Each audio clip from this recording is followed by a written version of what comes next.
بسم اللہ الرحمن الرحیم۔ سورۃ البقرہ مدنیہ۔ جیسا کہ میں نے آپ حضرات کے سامنے سورہ بقرہ کے کچھ نکات اور اس کے بنیادی مقاصد کو بیان کیا تھا۔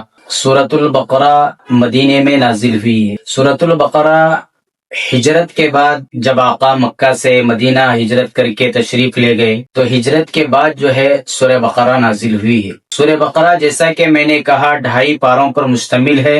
سورہ بقرہ بیک وقت پوری سورت نازل نہیں ہوئی بلکہ موقع بموقع حالات کے حساب سے سورہ بقرہ نازل ہوتی گئی۔ سورہ بقرہ میں اللہ رب العزت نے بنیادی احکامات، بنیادی مقاصد کا ذکر فرمایا ہے، جیسا کہ میں نے کہا معاملات، معاشرت، عقائد و ایمان، اور اسی طرح جو ہے بہت سارے حج عمرہ کے مسائل، تحویل قبلہ کے مسائل، طلاق و عدت کے مسائل، اسی طرح بہت ساری چیزوں کا اللہ رب العزت نے اس میں معاشرے کے حساب سے جو ضرورت کی چیزیں تھی اللہ تعالیٰ اسے 10 سال کے عرصے میں سورہ بقرہ نازل ہوئی، اور سورہ بقرہ تھوڑا تھوڑا جو ہے وہ 10 سال کے عرصے میں موقع کے حساب سے جو وہاں پر چیزیں آتی رہی، پیش آتی رہی معاشرے میں، اللہ تعالیٰ ان کو نازل فرماتے رہے۔ تو اس میں بنیادی مقاصد جو ہے وہ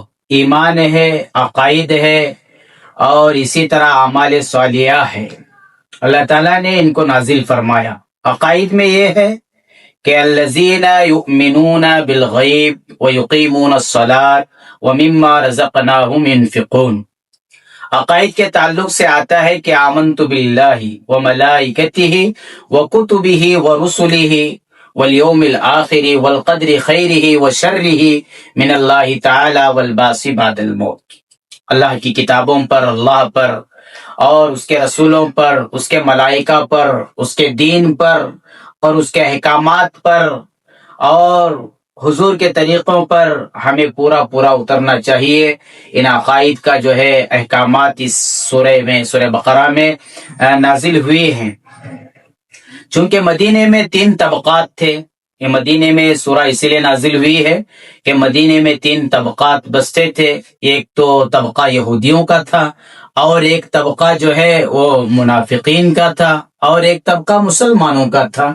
اللہ تعالیٰ نے یہودیوں کے تعلق سے بھی، مسلمانوں کے تعلق سے، منافقین کے تعلق سے اللہ تعالیٰ نے اس میں جو ہے ان کے معاشرے کے حساب سے، چونکہ مدینے میں ایک مکمل دستور حیات معاشرہ تیار ہو رہا تھا، معاشرہ پل رہا تھا، بڑھ رہا تھا، جس کی بنیاد پر اللہ تعالیٰ نے یہ سارے احکامات سورہ بقرہ میں نازل فرمائے۔ اور اللہ تعالیٰ ضرورت کے حساب سے سورہ بقرہ میں مدینے میں جن چیزوں کی ضرورت تھی موقع بموقع ایک کے بعد دیگرے اللہ تعالیٰ جو ہے یہ سارے حالات لاتے رہے۔ مسلمانوں کے تعلق سے، یہودیوں کے تعلق سے ایک طرف آدم علیہ السلام کی ذمہ داری کو سمجھایا، اور ایک طرف انسانوں کی ذمہ داری کو بھی سمجھایا، مسلمانوں کی، اور پھر ایک طرف جو ہے ابلیس کی کیا ذمہ داری ہے، ابلیس کے کیا کرتوت ہے، اس کے کیا حرکات و سکنات ہے، اس کو بھی سمجھایا گیا۔ تو آدم علیہ السلام کو اللہ رب العزت نے وعلم آدم الاسماء کہہ کر ساری باتوں کا علم اللہ تعالیٰ نے آدم علیہ السلام کو دے دیا، اور اللہ رب العزت نے آدم علیہ السلام کے ماتحت میں جو بھی آتے ہیں اس سارے بندوں کو اللہ تعالیٰ نے ان کے احکامات، ان کا معاشرہ سمجھایا، اور اسی طرح ابلیس کیا کرتا ہے، انسانوں کو کیسے وسوسے میں ڈالتا ہے، کیسے بہکاتا ہے، وہ ساری چیزیں بھی ابلیس کی اس میں بیان کی گئی ہے۔ تو یہ 3 طبقے ہیں، ایک آدم علیہ السلام، پھر انسان، اور پھر مدینے میں یہودی، مسلمان اور منافقین جو بستے تھے۔ ان 3 طبقات کے بارے میں ایک اچھا معاشرہ، ایک خراب معاشرہ نکل کر اور منتشر ہونے سے، بگڑنے سے معاشرہ بچ جائے، معاشرہ کیسے تکمیل پاتا ہے اور معاشرہ کیسے وجود میں آتا ہے، معاشرہ ایک اچھا کیسے پلتا ہے، معاشرہ کیسے قائم ہوتا ہے، اللہ تعالیٰ نے اس کو بیان فرمایا ہے سورہ بقرہ میں۔ اسی لیے میں کہا کرتا ہوں جو جھک گیا وہ آدم کے ساتھ ہے، جو اکڑا وہ ابلیس کے ساتھ ہے۔ جو جھک گیا تو وہ آدم کے ساتھ ہوگا، اور جو اکڑا وہ ابلیس کے ساتھ ہوگا۔ اللہ رب العزت ہمیں آدم علیہ السلام کے طرح اللہ کے پورے احکامات پر عمل پیرا ہونے کی توفیق عطا فرمائے، اور ابلیس کے سارے حرکات و سکنات سے بچنے کی توفیق عطا فرمائے۔ الذین یؤمنون بالغیب ویقیمون الصلاۃ ومما رزقناہم ينفقون، وہ لوگ ہیں جو غیب کی چیزوں پر ایمان لے کر آتے ہیں۔ غیب کہتے ہیں چھپی ہوئی چیزیں، یعنی ہم نے نہ اللہ کو دیکھا، نہ قرآن کے اترنے کو دیکھا، نہ رسول اللہ کو دیکھا، نہ ہم نے وحی کے نزول کو دیکھا، ہم نے نہ جبرائیل کو دیکھا۔ یہ ساری چیزیں غیب کی چیزیں ہیں۔ جنت ہے، جہنم ہے، یہ ساری چھپی ہوئی چیزیں ہیں۔ وہ غیب کی باتوں پر جو لوگ ایمان لاتے ہیں وہ بڑے مبارکباد ہیں، اس لیے کہ ایک تو غیب ہے، ایک تو مشاہدہ ہے۔ ایک تو شاہد پر ایمان لانا، جیسے کہ میرے ہاتھ میں موبائل سیل فون ہے، موبائل ہے، اسے دیکھ کر کوئی کہتا ہے کہ آپ کے ہاتھ میں موبائل ہے اور سیل فون ہے۔ اگر میں آپ کو قلم دکھاؤں تو کوئی دیکھ کر کہتا ہے کہ قلم ہے، اور اس کے اوپر وہ گواہی دیتا ہے کہ قلم ہے، حقیقت میں سیل فون ہے، یہ قرآن کریم ہے، یہ کتاب ہے۔ دیکھ کر اسے ایمان بالمشاہدہ کہا جاتا ہے۔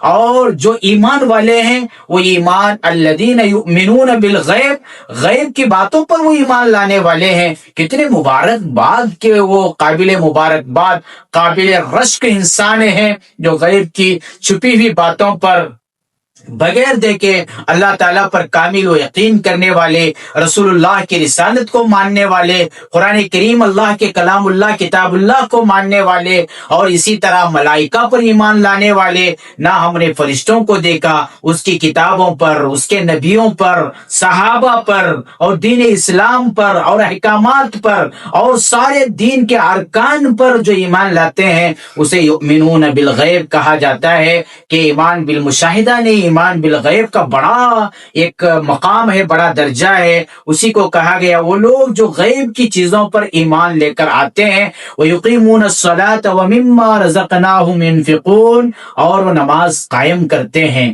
مراد یہ ہے یقیمون الصلاۃ سے کہ ایمان لانے کے بعد غیب کی چیزوں پر سب سے ایمان لانے کے بعد، صحابہ کے زمانے میں، حضور کے زمانے میں اگر کوئی ایمان لے کر آتا تو سب سے پہلے اللہ کے نبی ایمان لانے کے بعد بالفور اسے نماز کی تعلیم دیتے، اسے نماز سکھاتے کہ نماز معتم بالشان عبادت ہے۔ نماز کے بارے میں حضور نے اپنے وصال کے وقت امت کو ڈرایا ہے، امت کو وصیت کی ہے کہ نماز کے بارے میں اللہ سے ڈرو، نماز معتم بالشان عبادت ہے۔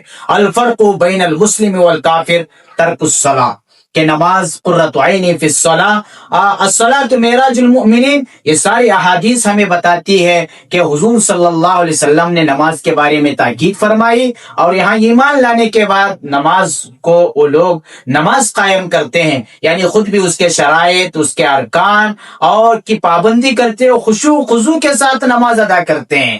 وہ لوگ ہیں جو نماز کو قائم کرتے ہیں، نماز پڑھتے نہیں ہیں بلکہ نماز خود بھی پڑھتے ہیں، دوسروں کو بھی اس کی دعوت دیتے ہیں، یعنی دوسروں کو نماز پر آمادہ کرتے ہیں اور ان کو اللہ کے قریب کرتے ہیں۔ نماز براہ راست اللہ سے لینے کا واحد راستہ ہے۔ وہ لوگ ہیں جو نماز کو قائم کرتے ہیں۔ وَمِمَّا رَزَقْنَاهُمْ يُنْفِقُونَ، اور ان چیزوں میں سے جن کو اللہ نے انہیں رزق دیا ہے اس میں سے وہ خرچ کرتے ہیں۔ کتنے خوش نصیب لوگ ہیں کہ جو رزق دیا گیا ہے، جو روزی ملی ہے، یہ سب اللہ کی دین ہے، اللہ کی طرف سے ہے۔ اس لیے کہ وَفِي السَّمَاءِ رِزْقُكُمْ، آسمانوں میں ہمارا رزق ہے۔ اللہ تعالیٰ نے جو ہے وہ ہمارے درمیان رزق کو تقسیم کر دیا ہے۔ بظاہر ہم سمجھتے ہیں زمین سے رزق ملتا ہے، گلے سے رزق ملتا ہے، یہ تو اسباب ہے، ذریعہ بنائے ذرائع اللہ نے، لیکن آسمانوں میں ہمارا رزق تقسیم ہوتا ہے، اللہ رب العزت کی طرف سے روزی ملتی ہے۔ وَلِلَّهِ خَزَائِنُ السَّمَاوَاتِ وَالْأَرْضِ، اللہ کے خزانے بڑے ہیں رزق کے۔ اللہ تعالیٰ کے رزق میں کوئی کمی نہیں آتی، ذرہ برابر بھی، سوئی کے نوک کے برابر بھی، رائی کے دانے کے برابر بھی۔ اللہ اگر 18,000 مخلوقات کو روزی دیتا ہے تو اللہ کے خزانے میں کسی چیز کی کمی نہیں ہوتی۔ افزوں کروڑوں لوگ پیدا ہو رہے ہیں، افزوں لوگوں کو اللہ پاک روزی دے رہا ہے، روزی میں برکتیں نصیب فرما رہا ہے کہ وہ لوگ جو اللہ کے دیے ہوئے رزق میں سے ہے اس میں سے وہ لوگ خرچ کرتے ہیں۔ ينفقون کہا کہ وہ استعمال بھی کرتے ہیں اور ضرورت مندوں میں جو ہے وہ روزی تقسیم بھی کرتے ہیں، روزی کا خرچ بھی کرتے ہیں۔ اللہ تعالیٰ نے انہیں ساری چیزیں مرحمت فرمائی ہے، اسی لیے سورہ بقرہ میں ان احکامات کو اللہ تعالیٰ نے درجہ بدرجہ یہ ساری چیزوں کا نزول فرمایا ہے کہ جب جب نماز کے احکامات کا ضرورت پڑی تو نماز کے احکامات کو نازل فرمایا، روزی کے مسائل کا مسئلہ آ پڑا تو اللہ تعالیٰ نے مدینے والوں کو روزی کے احکامات، تجارت کے احکامات سمجھائے، پھر روزی کس طرح کمائی جاتی ہے، حلال روزی کس طرح اختیار کی جاتی ہے، اللہ تعالیٰ نے کن چیزوں کو حلال کیا ہے، اللہ کے نبی نے کن چیزوں کو استعمال کرنے کے لیے کہا ہے، کن چیزوں سے منع فرمایا ہے۔ ما آتاکم الرسول فخذوہ وما نہاکم عنہ فانتہوا، اللہ کے نبی فرماتے ہیں کہ جو تمہیں رسول اللہ دے اسے لے لو اور جس سے منع کریں اس سے بچ جاؤ۔ یہ ساری چیزیں اس میں جو ہے احکامات کو نازل فرمایا گیا ہے کہ وہ لوگ ہیں الذین یؤمنون جو غیب کی چیزوں پر ایمان لاتے ہیں اور نماز قائم کرتے ہیں، اور ان چیزوں میں سے جو اللہ نے ان کو روزی دی ہے ينفقون وہ خرچ کرتے ہیں۔ خرچ کرنا یہ اللہ کی صفات میں سے ہے، جو خرچ کرتا ہے اللہ تعالیٰ اسے کبھی جو ہے بخیل نہیں کرتا، اللہ اسے بخیلی نہیں دیتا۔ خرچ کرنے والے کی دوستی اللہ کے ساتھ ہے، بخیل کی دوستی شیطان کے ساتھ ہے، سخی کی دوستی اللہ کے ساتھ ہے۔ جو خرچ کرتا ہے وہ ہمیشہ مالدار ہوتے رہتا ہے، جیسے مثل مشہور ہے صحابہ خرچ کرتے کرتے مالدار ہو گئے اور ہم لوگ کماتے کماتے غریب ہو گئے۔ صحابہ تو خرچ کرنے کی عادت تھی صحابہ کے اندر، صحابہ دن بھر خرچ کرتے تھے اور رات میں پھر گڑان میں جمع ہو جاتا تھا، پھر وہ صبح میں اٹھ کر پریشان ہوتے تھے اس کو کہاں تقسیم کیا جائے، پھر وہ مغرب سے پہلے سارا مال خرچ کر دیتے تھے۔ تو یہ صحابہ کی صفات تھی جن کو بلند مقام پر لے گئی، تو اللہ بھی اس کو پسند فرماتا ہے۔ ينفقون کا لفظ لایا کہ وہ خرچ کرتے ہیں تو ہمیں خرچ کرنا چاہیے۔ مالداروں سے ہمارا یہ پیغام ہے، ہماری درخواست ہے، مال کمانا اصل نہیں ہے، مال کا اسراف اصل ہے، مال کو صحیح جگہ پر لگانا اصل ہے۔ مال جہاں ضرورت ہے ویسی جگہوں پر لگائے، اور جہاں حق کی محنت ہو رہی ہے، حق کی دعوت چلائی جا رہی ہے، اور جہاں پر ضرورت مند ہے ایسی جگہ پر مالدار اپنے مال کو خرچ کرے، اللہ تعالیٰ ان کے مال کو قبول فرمائے گا۔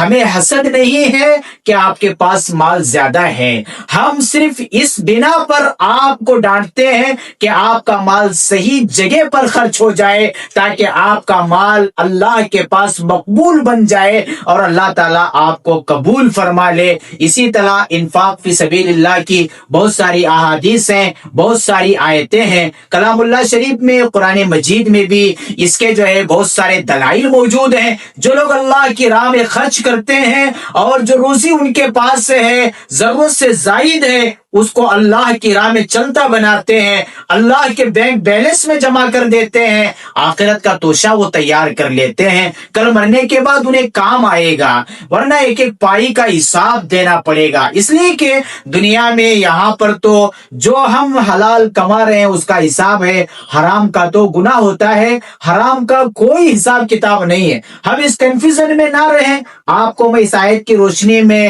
انفاق فی سبیل اللہ کے تعلق سے ایک بات بتا دوں، ہم ہمیشہ کنفیوژن میں رہتے ہیں، حرام کا بھی حساب ہوگا، حلال کا بھی حساب ہوگا، ایسا نہیں ہے، صرف حلال کا حساب ہوگا اللہ کے پاس، حرام کا گناہ ہوتا ہے، حرام کا کوئی حساب نہیں ہوتا ہے۔ تو معلوم ہوا آپ خرچ کیجئے، صبح اٹھیے تو اپنے پائی کے ذریعے سے کسی کی مدد کیجئے اور اپنے ایک روپے کے ذریعے سے وہ بہترین مساجد کی تعمیر میں، مدارس کی تعمیر میں، مکاتب کی تعمیر میں، خانقاہوں کی تعمیر میں، حفاظ علماء کی زندگی اور لائف کے لیے آپ خرچ کیجئے۔ بیوہ، یتیم، مسکین، لاچاروں، مجبوروں کے لیے اپنا مال لگائیے، پھر دیکھیے اللہ پاک آپ کو کیسی برکتیں دیتا ہے اور اللہ کی رحمتوں کا نزول کیسے ہوتا ہے۔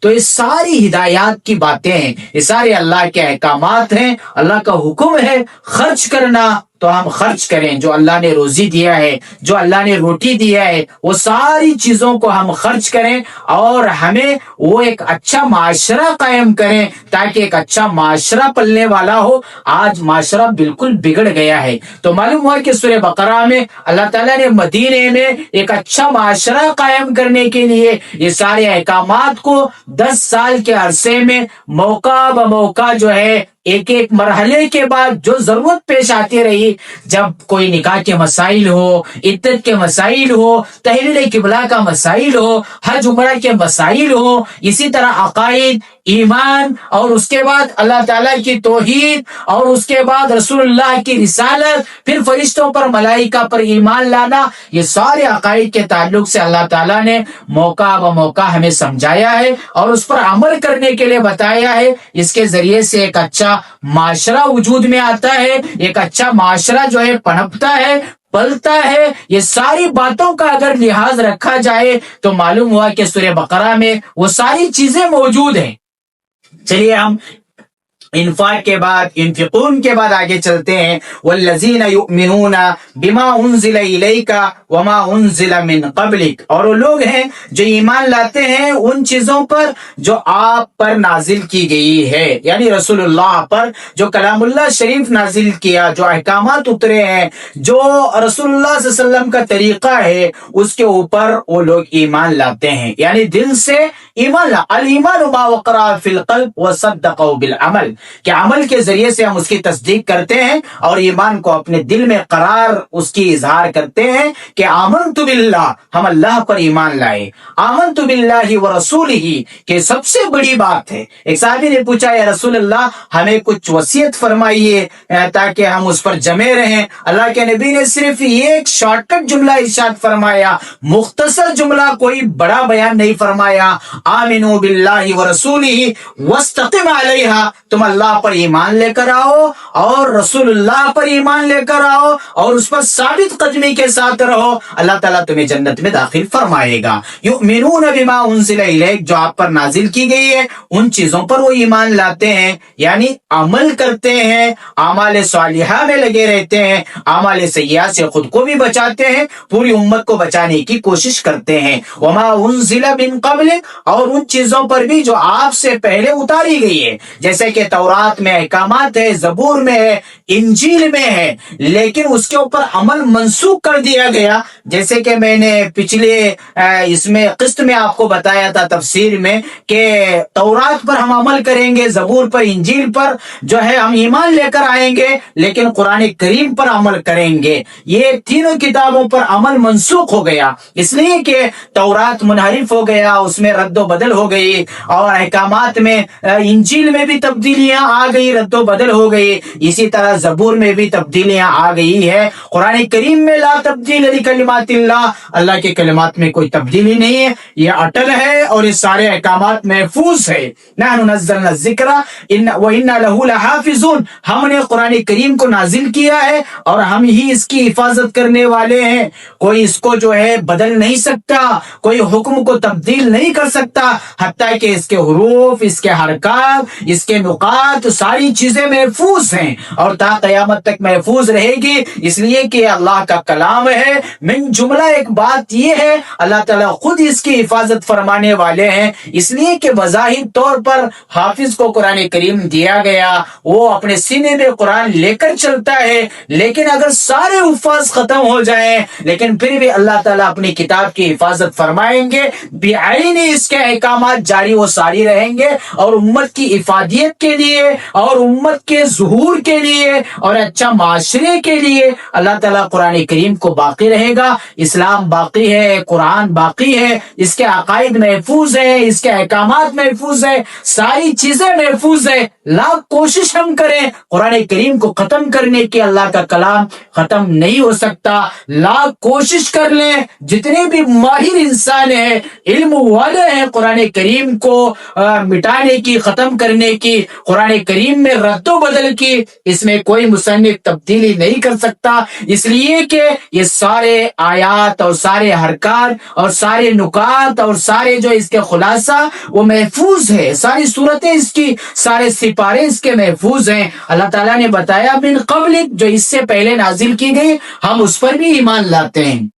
ایسا نہیں ہے کہ صرف ان چیزوں پر ایمان لاتے ہیں، اس سے پہلے آپ صلی اللہ علیہ وسلم سے پہلے جو چیزیں نازل ہوئی تھی اس پر ہم ایمان نہیں لاتے ہیں، نہیں ایسا نہیں، بلکہ ہم آمنا وصدقنا، ان کی بھی تصدیق کرتے ہیں، ان پر بھی ایمان لاتے ہیں۔ بظاہر و منسوخ ہونے کی وجہ سے ہم عمل نہیں کرتے، عمل ہم صرف کلام اللہ مجید پر کرتے ہیں۔ وبالآخرۃ ہم یوقنون، اور آخرت پر بھی وہ یقین رکھتے ہیں، کیونکہ آخرت دنیاوی زندگی کے حساب سے بالکل اعلیٰ ہے، عرفہ ہے اور باقی رہنے والی ہے۔ والآخرۃ خیر وابقیٰ، آخرت بہتر ہے دنیا کے مقابلے میں اور ہمیشہ باقی رہنے والی ہے۔ اسی لیے دنیا میں ہم رہ کر دنیا کے بادشاہ نہ بنے، آخرت کے بادشاہ بن کر مرنا سیکھیں، آخرت کا توشہ تیار کریں۔ آخرت میں ہمارے لیے ہمیشہ کی زندگی ہے اور آخرت لامحدود زندگی ہے۔ تو معلوم ہوا کہ آخرت کو اللہ تعالیٰ نے بیان کیا، دنیا میں ہم نے آپ کو اس لیے بھیجا ہے تاکہ ہم آخرت میں جو ہے اپنا مقام و مرتبہ اونچا کریں، اور اللہ تعالیٰ ہمیں آخرت میں کامیابی اور سرخ روئی نصیب فرمائے۔ دنیا تو چند دن کی ہے، ختم ہو جائے گی، دنیا اللہ ہوا ہے، دنیا لعب ہے، دنیا متاع الغرور ہے، دنیا دھوکے کا سامان ہے، دنیا کی قدر و قیمت ایک لنگڑے مچھر کے پر کے برابر بھی نہیں ہے۔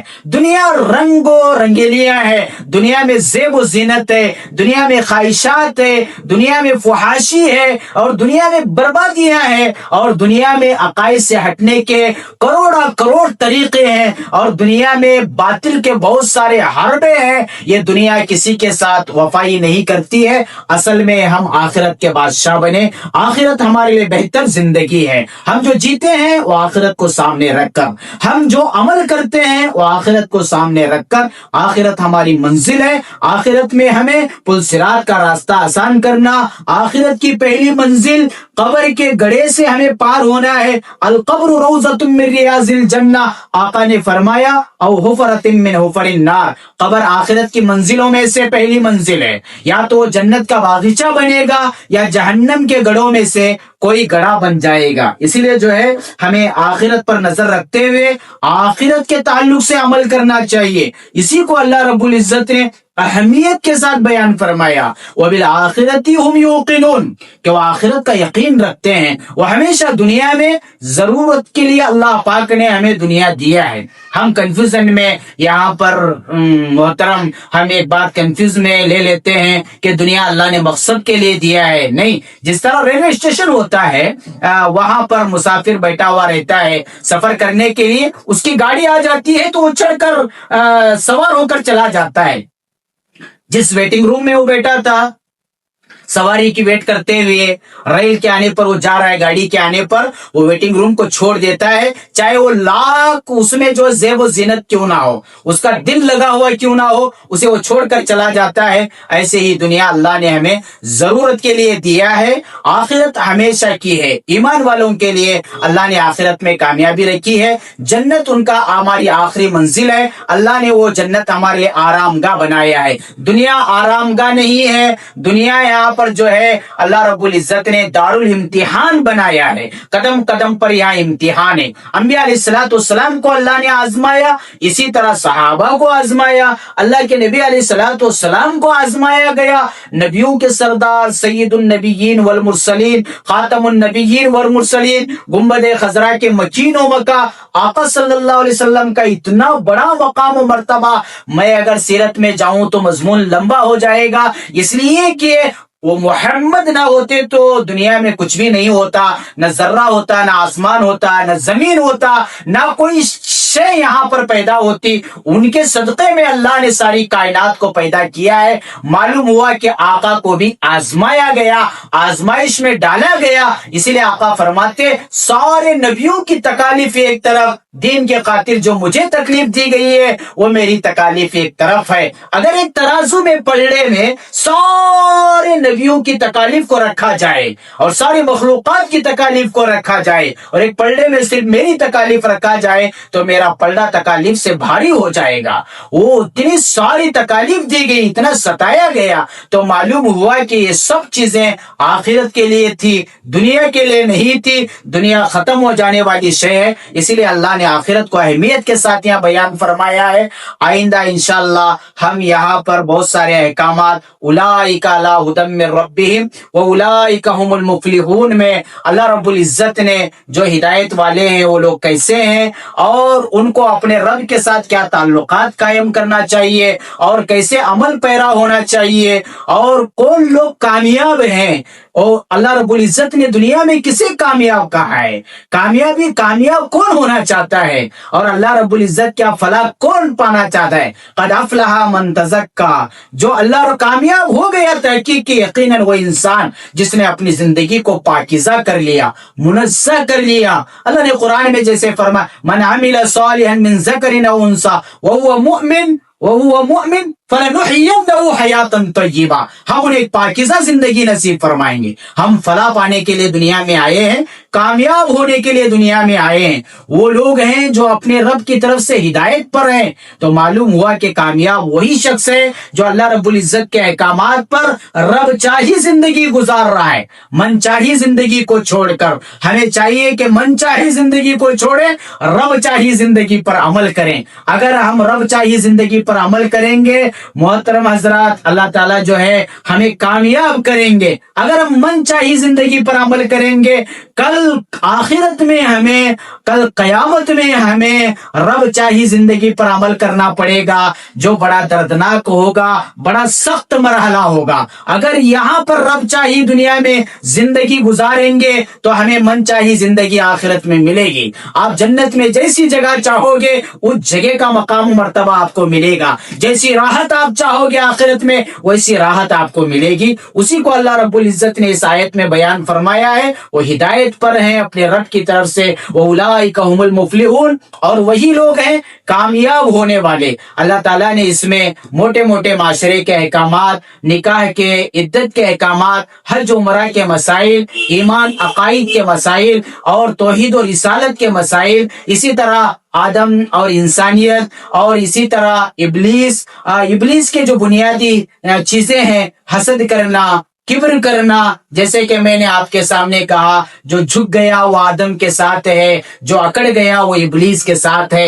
ابلیس کا حسد ہوتا ہے، تکبر ہوتا ہے، اور اسے احکام الہی سے ہٹانا ہوتا ہے۔ یہ ساری چیزیں ابلیس کے وساوس سے ہمیں بچنا ہے، ایک اچھا معاشرہ قائم کرنا ہے، پیار و محبت ہو، انسیت ہو، اخلاق و کردار اچھے ہوں، تو ہم ان آیات پر عمل کریں، قرآنی زندگی پر اپنی زندگی کو لے کر آئیں، سورہ بقرہ کو اپنے دل میں بسائیں۔ سورہ بقرہ کی بڑی بڑی فضیلتیں ہیں، کہا جس گھر میں سورہ بقرہ کی تلاوت کی جاتی ہے شیطان اور ابلیس کے وساوس اس گھر سے کوسوں دور چلے جاتے ہیں، اور اللہ تعالیٰ اس گھر کی ساری نوستوں کو ختم کر دیتا ہے۔ نوستیں ہمارے سے داخل ہوتی ہے، اور جس گھر میں قرآن کریم کی سورہ بقرہ کی تلاوت کی جاتی ہے اللہ رب العزت کو گھر ایسے چمکتے ہیں جیسے زمین پر رہنے والوں کو آسمان کے ستارے چمکتے ہوئے نظر آتے ہیں۔ تو ہمیں اپنے گھروں میں سورہ بقرہ کی تلاوت کو لازم کر لیجئے، واجب کر لیجئے۔ ہم کم سے کم 40 دن یا ایک مدت میں بتا رہا ہوں، یا روزانہ پوری زندگی میں معمول رکھیے، سورہ بقرہ پڑھ کر اپنے کاروبار میں جائیے، تجارت میں جائیے۔ ایک طویل سورت ہے 2.5 پاروں کی، اگر آپ کے پاس جب بھی وقت ملے تھوڑا تھوڑا پڑھ کر مکمل کیجئے، سورہ بقرہ کو زندگی میں داخل کیجئے۔ اس کی بڑے فضائل ہیں، بڑی اہمیت ہے، اور بڑی اہمیت والی سورت ہے۔ ہم جب پڑھتے ہیں تو ہمیں محسوس نہیں ہوتا ہے، لیکن جب ہم اس کا خلاصہ سنتے ہیں، اس کے مقاصد سنتے ہیں، اس کے فضائل سنتے ہیں، تو ہمیں معلوم ہوتا ہے کہ تمام صورتوں کی سردار ہے، اور اللہ رب العزت نے اسے ایک طویل سورہ بنایا ہے، 2.5 پارے پر مشتمل ہے، 286 اس کی آیات ہے، اور اس میں مدینے میں جو یہ نازل ہوئی ہے اس کی بھی فضیلت، اور جیسے کہ میں نے کہا اسے سورۃ الزہراوین بھی کہا جاتا ہے، سورۃ الامتین بھی کہا جاتا ہے، اور یہ جو ہے قرآن کریم مصحف کے حساب سے ایک بڑی سورت ہے، اور سب سے پہلے اللہ نے سورہ بقرہ کو لایا ہے، اس میں کامیابی و فلاح کی ساری چیزیں بتائی گئی ہے، اسی لیے ہم اس کو اپنی زندگی میں پڑھنے کا معمول بنائیں، اور عملی زندگی کو جامہ پہنائیں، اور قدم با قدم ایک دوسرے کو سمجھائیں، اور ایک جامع دعا کے ذریعے سے انسان جو مکلف ہوتا ہے اس میں اللہ رب العزت نے بہت ساری جامع دعا کو سورہ بقرہ میں بھی بتایا ہے۔ آپ اس کی حسن خوبی دیکھیے، اختتام میں سورہ بقرہ پر اللہ نے کیسے کہا، لا یکلف اللہ نفسا الا وسعها لها ما کسبت وعليها ما اكتسبت ربنا لا تؤاخذنا ان نسينا او اخطانا ربنا ولا تحمل علينا اصرا كما حملته على الذين من قبلنا ربنا ولا تحملنا ما لا طاقة لنا به واعف عنا واغفر لنا وارحمنا انت مولانا فانصرنا على القوم الكافرين۔ کتنی جامع دعا ہے، آپ اس جامع دعا کو، مقبول دعا کو پڑھتے رہیے اور اس کا ثواب پاتے رہیے۔ اللہ عمل کی توفیق عطا فرمائے۔ وآخر دعوانا ان الحمد للہ رب العالمین۔